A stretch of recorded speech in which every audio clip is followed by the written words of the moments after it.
Alright everybody, this is the UAP cast from Florida MUFON, and short notice, but we're still playing around with this podcast stuff, and we decided to do a really quick one tonight after one of our meetings, and we're going to be talking a little bit about our Kickstarter tonight, and also a little bit of news, some cool cases, and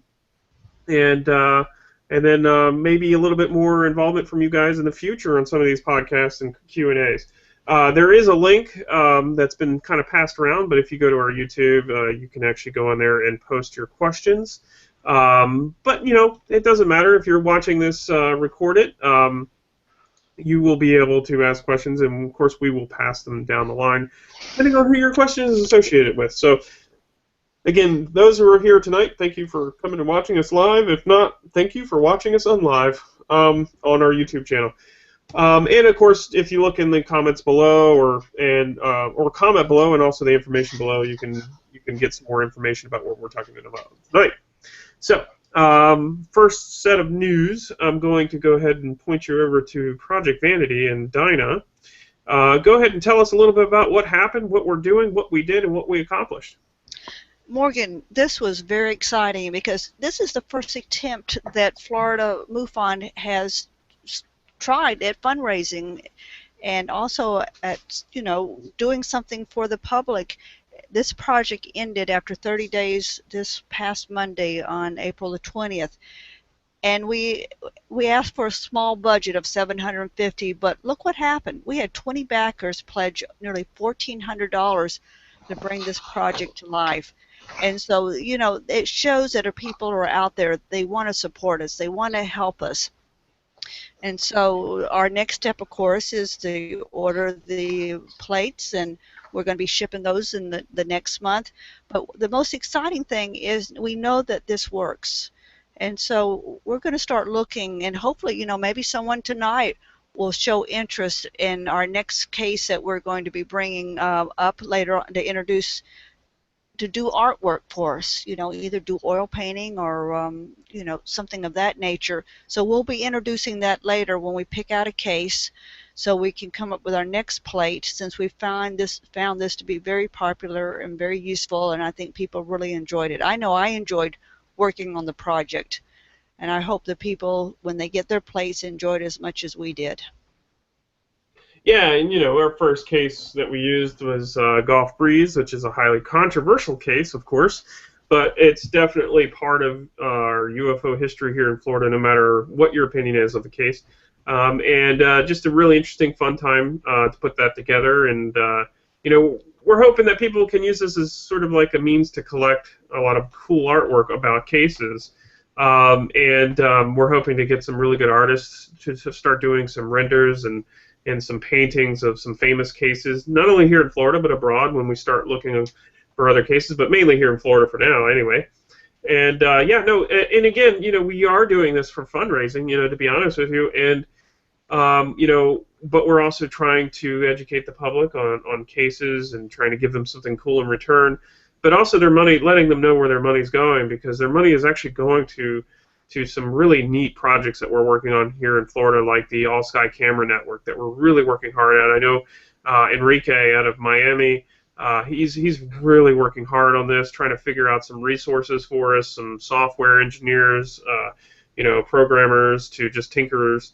I'm starting to build some of the kits for All Sky Camera, definitely like the base, models.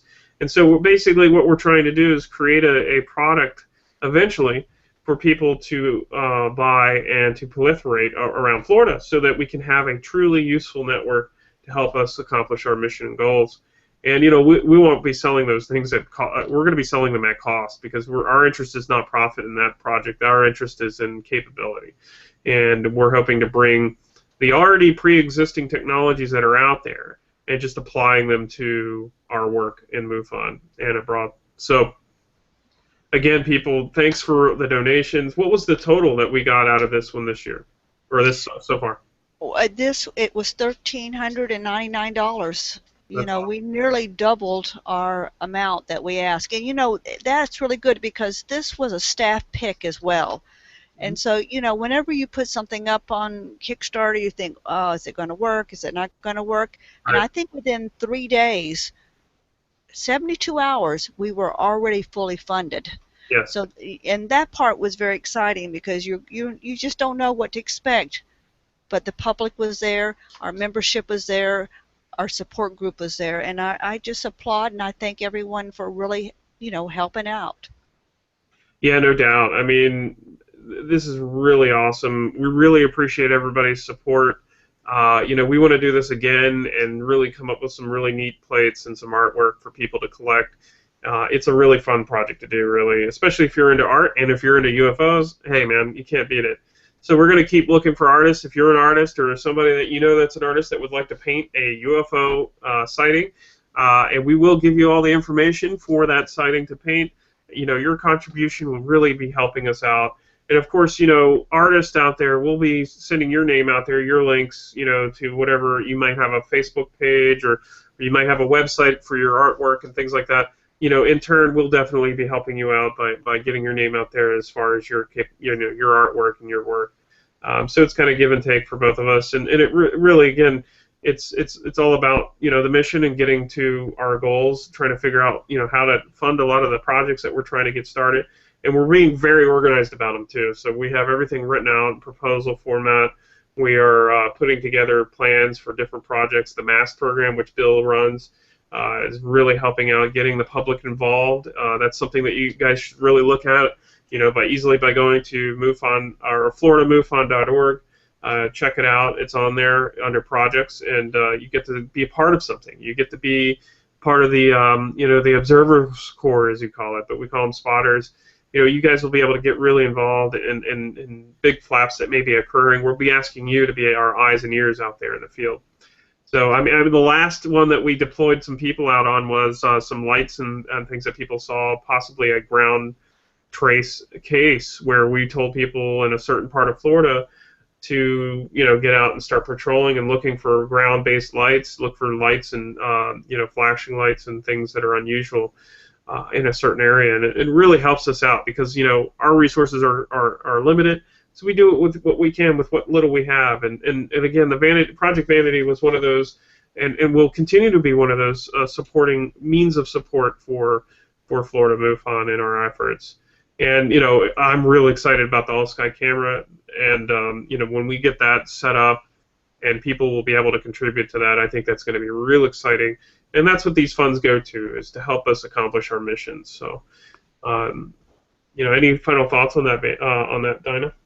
Well, you were talking a little bit earlier about when we do our next plate, you were talking about artwork, that would be one of our rewards, is to be able to offer the full picture, not just a small one, but whatever the artist comes up with, based on the information we give them from that case. So that would be a second reward in a plate, as well as give them a choice of having, a copy of that print. Yeah, and that would be awesome. Obviously the plates are vanity plates; they're little collector's items. But some people want to get the full picture of the artwork because we do have to edit the artwork down to fit on a plate, right? So that's correct. Yeah. So, but we want to give people the artist's original work, the big, whatever it is that they did. Some of these people might be painting on canvases that are 4x4s, like big paintings, right? So we want to be able to share people original prints. Or copy prints of that artwork so they can get the full scale of what that person painted or drew or whatever media that they use. So yeah, there's a lot of fun stuff coming up with Project Vanity. Stay tuned for that. We were successful, so we're going to be getting our plates, our limited edition plates, out to people. So those who really support it get these first plates out of this project, and then you just have to wait for the next one to happen. And when we get that next one up and rolling, we'll definitely have the plates available for a limited time. But also, we'll always offer the artwork sooner or later on our store when we put our store up on our website. So, again, stay tuned for that. Keep on our Facebook, and keep up on our Facebook and Twitter. You can easily find all that information by just going to FloridaMUFON.org and finding out how you can get involved that way and how you can keep in touch with how things are going on in Florida. So, one thing I want to do is a short cast tonight, but I want to leave everybody with a really neat UFO case that occurred, and just to bring up some stuff that we might be talking about in the near future. We have been having a lot of triangle sightings in the state of Florida, and so we want to make sure that everybody's informed of what's going on. And one of the things we like to do during these casts that we're going to do more in the future in our hour-long cast, this one's going to be a lot shorter tonight. This is like 20, 30 minutes, not even that. But in the future, we're going to have a whole segment on a case or two, just talking about what's going on as a conversation. Of course, that doesn't take away from our UFO case profiles, which are a little bit more in-depth. And again, you can find all these programs on our YouTube channel. And I'll make sure that all that information's in the comments below if you're not watching this live. If you're watching this live, just go to our YouTube channel when you get a chance, and you will see the links for that. So, Bill, go ahead and tell us about this case out of Fort Myers, Florida. You gotta unmute yourself, buddy. It's it's a podcast. We're just hanging out. There you are. Okay. We can hear you just fine. Hey, there's his face. You all right there, Bill? Yeah, I got it. I'm just bringing up the map. All right. Yeah, this was April the 4th, and it's actually out of Cape Coral, Fort Myers area. And this came in as a witness observed a triangle, totally silent triangle. And if you can see the map, what happened here? Our witness was in this area here, and I have obscured some of the addresses because they would have been specific to the location, and it's something we don't really want to release. But the witness was in this area here. Actually, went out on his back porch to let an animal out and have a smoke, and just happened to notice up to the northwest, or an object appeared from the northwest, and at first you see something like that and you're trying to figure out what it is. He thought maybe it was a parasailer or a kite, and then he realized it was far too big for that. He estimates that it was approximately 50 feet across. It proceeded towards him totally silently, got to the next block behind his house, and then stopped and swiveled. It didn't bank like a normal aircraft. It actually swiveled to the south, over some power lines there, and went straight south, and again was moving very slowly south. At the end of the swivel was where he called his wife, who was in the house, to get out here quick. And the minute she walked out on the porch, she also saw it. Her attention didn't need to be drawn to it. And they both watched it as it proceeded slowly south and just disappeared out of sight. A description on this is really unique. We've heard this before. It was a dark gray, very flat, no sheen to it, and it almost seemed, quote, translucent. We've heard this before, where you can actually, it looks like you can see the stars through the vehicle. And this will be listed as an unknown aerial vehicle because there's no way that this was anything that we have any knowledge of. So it was a very interesting case, and I passed it along to Morgan, and he wanted to pass it along to all of you. Yeah, no, thanks, Bill. This is a really unique case. I mean, not unique. I shouldn't say that. I mean, this is a very good case. Because we've had quite a bit of those, haven't we, Bill? I mean, yes, we've had a few that have been misidentified, and some extraordinary misidentifications, like some stealth bombers coming into a certain airport in Tampa. But we've also had some legitimate cases. Like there was a set of two witnesses unrelated to one another, four witnesses total, meaning two pairs of witnesses, husband and wife, both of them, in a relatively the same neighborhood, and they were about 4 or 5 miles away from each other, but they both saw very similar craft, which is this large, almost translucent, chevron wing-shaped craft. And one of the pairs got a really good look at it the second night that they saw it, because they didn't think that they would see it another time ever again. But lo and behold, it happened, and they weren't ready for it. They said they were going to take pictures, but they couldn't get them in time. But they made out a lot of cool, really, really detailed, characteristics, of the object. Of course, they described, which I found very, very interesting, was these round, dish-like circles in equal distance from each other on each wing and in the center, which in most cases people describe as lights underneath these objects. Well, in this case, there were no lights. They just described them as these round saucers underneath, or round circles like indentions of some sort, or protrusions. They weren't quite sure. They just saw the circles. So it was neat that they saw that physical characteristic of the object, but they weren't actually on. They weren't lights. So they didn't describe them as lights, but most of the time we hear people describe those as the lights, or these large saucers underneath them.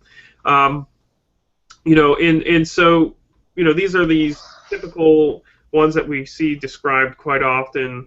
It's hard to tell if they're ours or something else. It definitely is an unknown. We don't know what they are, and they're definitely extraordinary and beautiful craft in some cases. Yeah, they are. And one thing that I thought about, we're just in the beginning of stealth technology, but one of the things that our military and some even commercial projects are working on is when you look at the front of an object, you will actually see what you would see out the back of the object. So these vehicles that almost look translucent because they can see the stars that appear to be on them may actually be advanced stealth technology that they're looking around the ship, so to speak.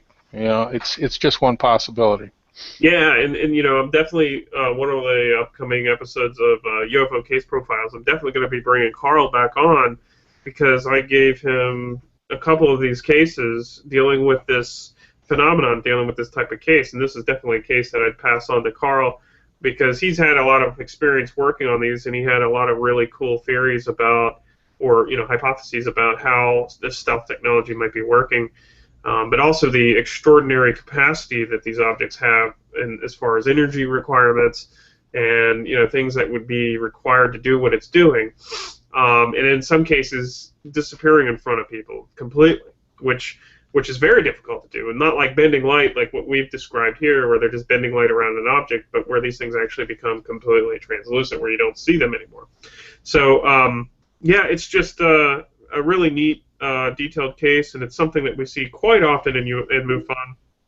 And so, we want, people to let us know what they think. I think I heard something beep, beep, but I wasn't sure if that was me. But, we're still learning this system, guys, so if you send us some questions and we didn't get to you, we'll definitely be answering those questions, and we're learning as we go. So anyway, again, really short cast. Any last thoughts, anything going on that you guys have going on in your sections? We have a meeting. We have meetings come up, again, guys, go to meetup.com. Put meetup.com/Florida-MUFON. You'll find our meetup where we list all our meetings throughout Florida. Go there, look it up, get involved, meet us. We're in many cities around Florida, so check us out. And if you guys have more information, or if you guys have questions and things that you want us to show on the UAP cast, what cases you would like us to discuss as a group of professional investigators, let us know. We would like to do that. We'd like to bring you on and maybe take some questions from you guys live on Google Hangouts. If you have Google Hangouts, it'd be great. You can get on our list. Again, look up Florida MUFON on Google+. We're on there. You'll see a bunch of videos posted under our account. That's us. And then you can get in on these cast live. So anyway, until next time, unless you guys have any final words, anything you want to say? Safety Harbor, May 2nd, USOs, be there. Yeah. And I've got a meeting, of course, tomorrow, which is not live to some of you guys watching this on YouTube. But again, you can always go to Meetup, and you can always find our meetings that are going on. So again, until next time, this has been a short version of Florida MUFON's UAP cast. Until next time, we hope that everybody has a wonderful and awesome spring. It's almost summertime, and you know, again, for a lot of you guys up north, it's going to be Skywatch season soon. So get out there and start looking up into the skies. And hey, if you want to be involved in an awesome project, you know, just go to our website and email us and let us know that you want to be part of MASS, the MUFON Aerial Surveillance Team, and get involved that way. So again, until next time, guys, this has been UAP Cast, and we'll talk to you later.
Was that it?